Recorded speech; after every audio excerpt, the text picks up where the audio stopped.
Okay, so another lesson for grade 8 mathematics, addition and subtraction of rational expression. So kapag nag-add tayo ng add or subtract ng rational expression, ang gagawin lang natin dito ay parehas na rule kapag nag-add tayo ng fraction. Isipin natin mga numbers lang ito, walang mga variable, same lang yung rule. Okay? So number 1, we have 5 over 3x squared minus 1 over 3x squared. So una yung i-check kapag add or subtract, tingnan nyo yung denominator. So, tingnan natin yung denominator natin, parehas. Parehas 3x squared.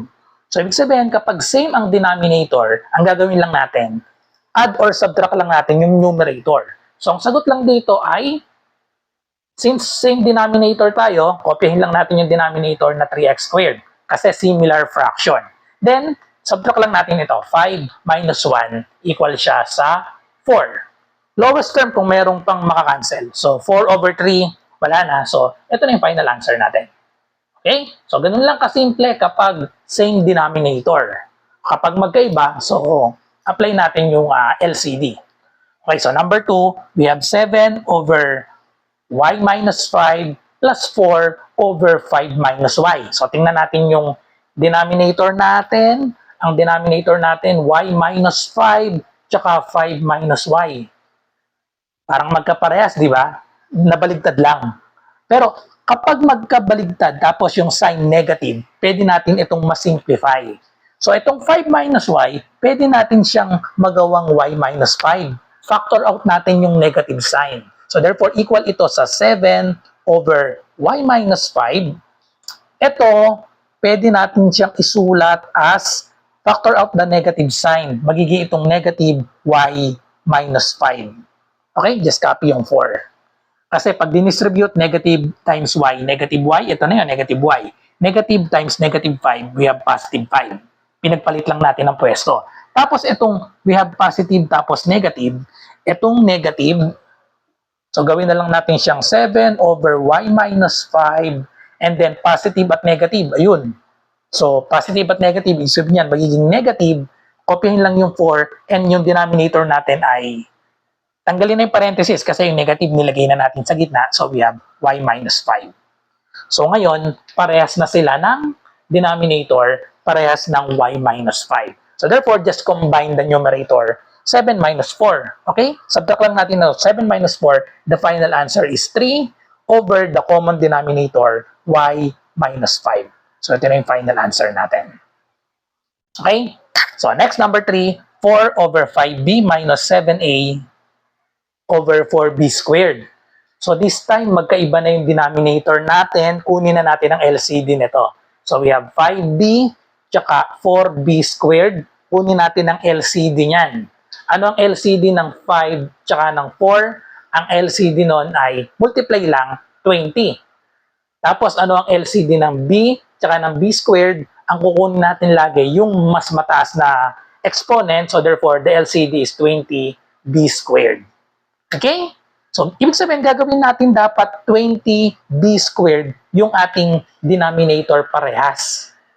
So, gawin natin 20b squared yung numerator natin, denominator natin. So, kopyahin lang natin yung denominator 20b squared. Tapos, itong numerator natin, 4, i-multiply natin. Divide natin ito. 20b squared divided by 5b. 20 divided by 5. That is equal to 4. Tapos b squared divided by b, meron pa tayong b.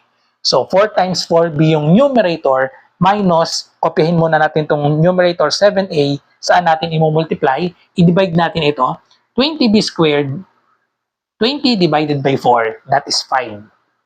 Tapos b squared divided by b squared, wala na, 1 na lang yon. So therefore, ito na yung numerator natin.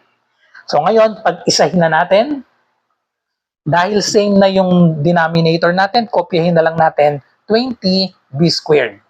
Then ito, 4 times 4b, that is equal to 16b, minus 7a times 5, that is equal to 35a. Pwede nyo i-arrange A yung una, bago yung B, pero same lang yon. So, ito na yung final answer natin. 16b minus 35a over 20b squared. I-check nyo pala muna yung mga numbers natin. 16, 35, and 20, naka-lowest term na, no? Walang common na pwedeng i-divide sa tatlo. Dapat sa tatlo. 16 at 20, meron 4. 35 and 20, meron siyang 5. Pero kailangan silang tatlo pag i-divide natin. So, 16 and 35, walang common dito, walang ma-factor out. So, ito na yung simplest form natin. Okay? So, next example, number 4, 4 over a plus 1 plus 2 over a plus 2. So, kapag ganitong ang denominator natin, ito magkaiba na, parehas binomial, a plus 1 and a plus 2. So, may madaling way dito kapag dalawahan, pwede tayong mag-butterfly. I-butterfly lang natin ito, cross-multiply lang. Cross-multiply, tapos multiply din natin ito. Okay?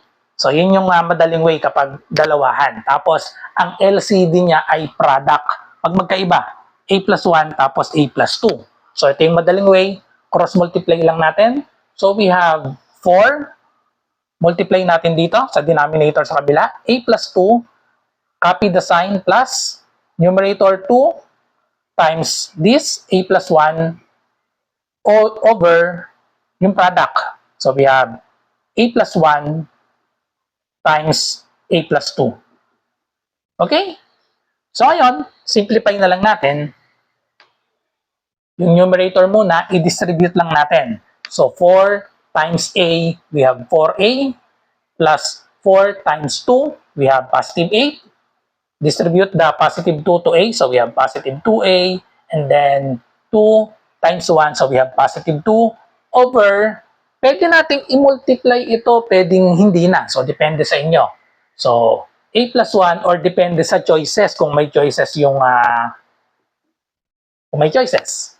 So tapos, pero pwede mamaya natin i-multiply ito kasi baka may ma-cancel sa numerator kaya gawin natin naka-factored form muna siya. Okay, so add natin yung common dito. We have 4a plus 2a, that is equal to 6a. And then 8 plus 2, that is equal to 8 plus 2, we have plus 10 over a plus 1 times a plus 2. So, may common dito, 6a tsaka 10, pwedeng i-factor out natin yung common sa kanila, may 2. So, therefore, dalawang answer ang gawin natin, isang factored form tsaka yung isa hindi naka-factor. Okay? So, therefore, factor out natin yung common na 6 tsaka 2, 6 at 10, pwedeng i-divide pareha sa 2. So, factor out 2, magkakaroon tayo ng 6 divided by 2, we have 3a, and then plus 10 divided by 2, we have 5.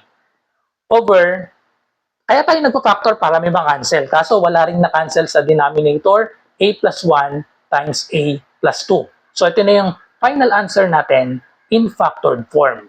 Okay?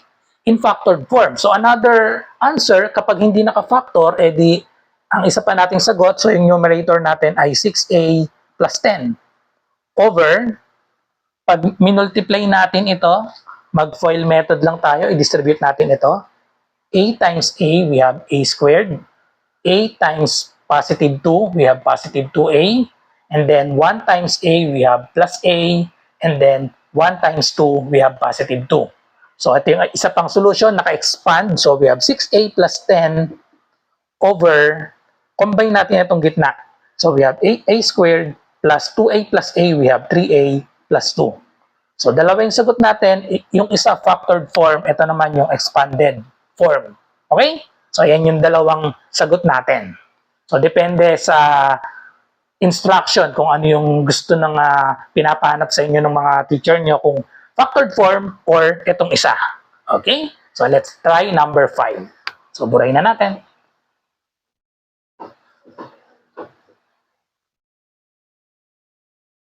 So, number 5, we have 6 over x minus 1 plus 5x over 4. Tingnan muna ang denominator. Ayan, magkaiba, x minus 1 tsaka 4. Tapos, dalawa lang sila. So, yung madaling way, cross-multiply na lang natin ito.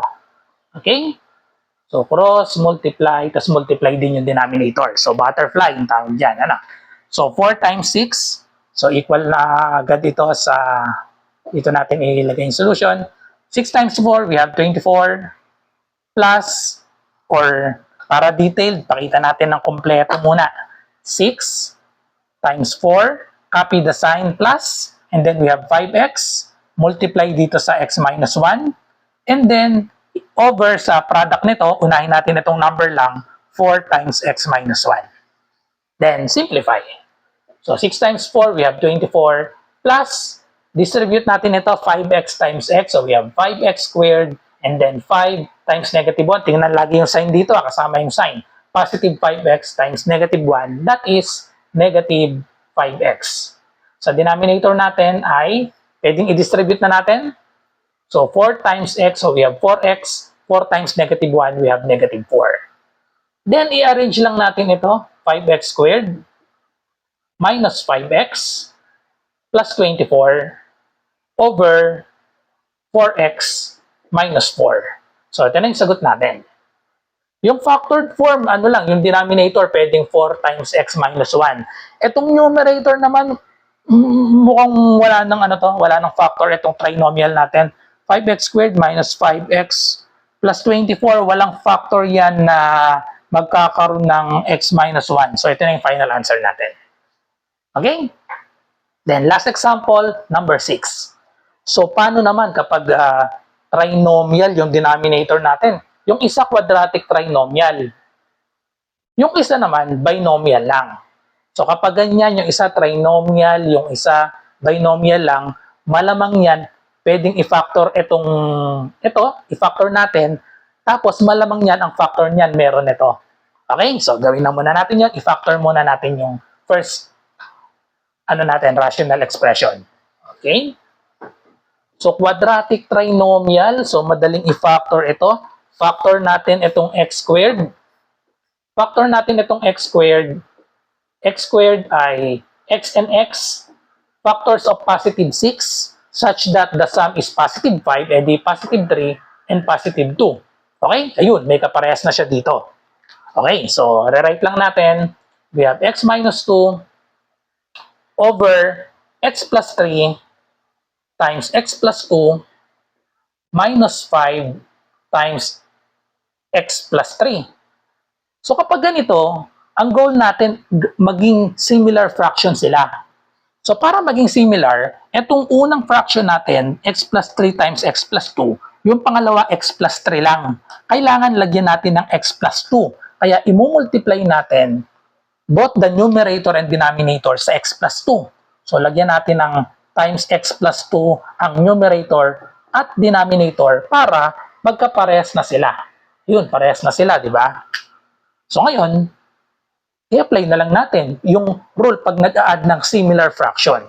Kaya tandaan, kapag nakakita kayo ng may square sa denominator, ang gagawin nyo muna ay i-factor nyo kung pwedeng i-factor. Pero malamang kapag ang lesson ay addition and subtraction of rational expression, malamang kapag meron diyang mga square ay factorable yon kung saan ay may kaparehas dun sa pangalawang rational expression natin. Okay? So, kopyahin lang natin itong una. So, we have x minus 2. Or, kopyahin na lang natin yung buong denominator natin kasi same na sila. X plus 3 times x plus 2. Ito, x plus 3 times x plus 2.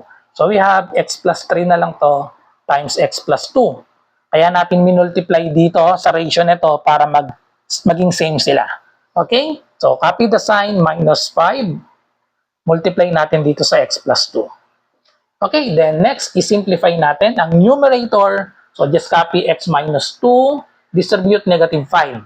So, negative 5 times x, we have negative 5x. Negative 5 times positive 2, we have negative 10. All over x plus 3 times x plus 2. So, simplify x minus 5x, we have, so ito, combine natin, x minus 5x, we have negative 4x. Negative 2 minus 10, we have negative 12. Okay, may common dito. Times x plus 3 times x plus 2. May common dito na negative 4 and then negative 12. Both divisible by 4. Gawin natin negative para may negative kasi dito. Factor out natin yung negative 4. Magiging siyang, factor out negative 4, magiging x. factor of negative 12, negative 4, magiging itong plus negative 12 divided by negative 4, that is equal to positive 3. Ayun, may kapareha sa denominator. Okay? So tandaan, kaya tayo nagpa-factor dahil baka merong kaparehas sa denominator. Kagaya nga nito, parehas may x plus 3, so cancel out. Final answer ay negative. Yung negative, pwedeng ilagay natin sa gitna ng fraction bar. Ayan, sa gitna ng fraction. And then we have over x plus 2. So this is now our final answer. Okay? So that's all. So I hope may natutunan kayo sa video na ito. At kita-kita tayo sa mga susunod pang mga video tutorial natin para sa grade 8 mathematics. Bye!